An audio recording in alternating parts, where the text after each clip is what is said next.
अम्बेडकर को लेकर के जिस तरह से राजनीति हो रही है, अब एफआईआर तक पहुंच गई, इसको लेकर के ठीक है, मैं तो इसको जो हो रहा है अच्छा मानता हूं। जिनको स्कूल के बाहर बैठने के लिए मजबूर किया गया,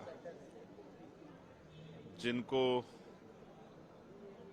सार्वजनिक स्थानों पर जाने से रोका गया, जिन्होंने योग्यता के आधार पर अपनी जगह बनाई, जिनको सदन में जाने से रोका गया, जिन्होंने इस देश की महिलाओं के लिए, पिछड़े वर्ग के लिए कानून मंत्री के पद से इस्तीफा दे दिया, जिन्होंने लंबे समय तिरस्कार सहा सभी से, आज उन बाबा साहब अम्बेडकर पे चर्चा हो रही है।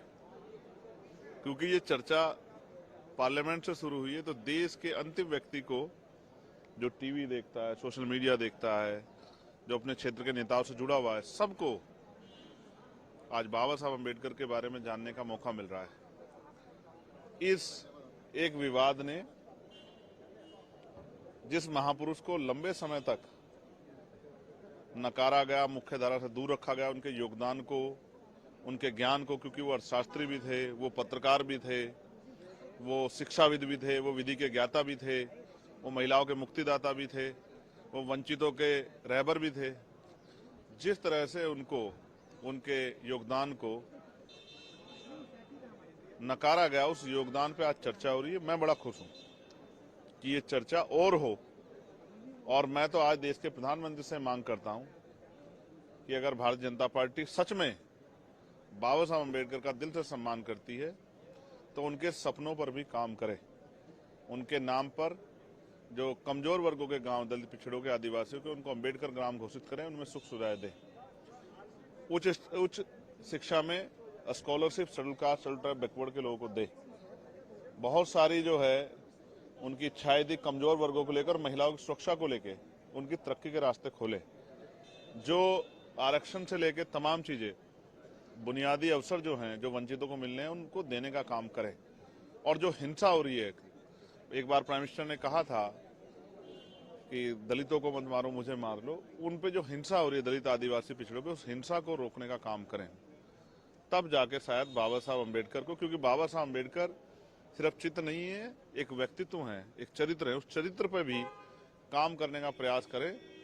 अगर नहीं प्रयास किया तो सिर्फ चित्रों से बाबा साहब अम्बेडकर का सम्मान नहीं हो सकता है। चंद्रशेखर जी, जो कल घटना हुई उसके बाद भारतीय जनता पार्टी के लोग राहुल गांधी के खिलाफ एफआईआर दर्ज कराए। ठीक है। कांग्रेस पार्टी के नेता जयराम रमेश का कहना है कि ये एफआईआर राहुल गांधी के खिलाफ नहीं है, बल्कि बाबा साहब के खिलाफ एफआईआर है। राहुल गांधी बाबा साहब नहीं। मैं फिर आपको स्पष्ट करूं, हालांकि ये दोनों पार्टियों की आपसी वो है, कोई विवाद हुआ जिसको लेके वो जो है एफआईआर उन्होंने करी। लेकिन मैं फिर कह रहा हूं, जब आप संविधान पे हमला करते हैं तो भी बाबा साहब पे हमला होता है। जब सरकारी इंस्टीट्यूशनों को आप खत्म करते हैं, जब आप ईडब्ल्यूएस लागू करते हैं तो भी बाबा साहब पे हमला होता है। जब आप फ्रीडम ऑफ स्पीच और फ्रीडम ऑफ एक्सप्रेशन का वायलेशन करते हैं तो भी बाबा साहब का अपमान होता है। और बाबा साहब ने कहा था, शायद आपको याद हो, मेरे याद है क्योंकि मैं उनका अनुयायी हूं, कि जब तक मेरे जाने के बाद मुझे मरा हुआ मत समझना, जब तक संविधान जिंदा है मैं जिंदा हूं। तो जब देश के लोकतंत्र और संविधान पे आप हमला करते हैं तो भी आप उन पे हमला करते हैं, वो किसी के द्वारा किया गया हो। इसलिए मैं स्पष्ट रूप से कहना चाहता हूं कि हम भारतीय संविधान की रक्षा करेंगे और संविधान पे किसी भी तरह का हमला हम लोग बर्दाश्त नहीं करेंगे। इसके लिए हम लोग पार्लियामेंट में भी हैं और सड़कों पे भी हैं। ये जरूरी है कि चर्चा हो बाबा साहब अम्बेडकर पे, उनके विचारों पे, उनकी शिक्षाओं पे, उनके संघर्ष पे, क्योंकि उनके संघर्ष से आज बहुत सारे लोगों को मौका मिला है।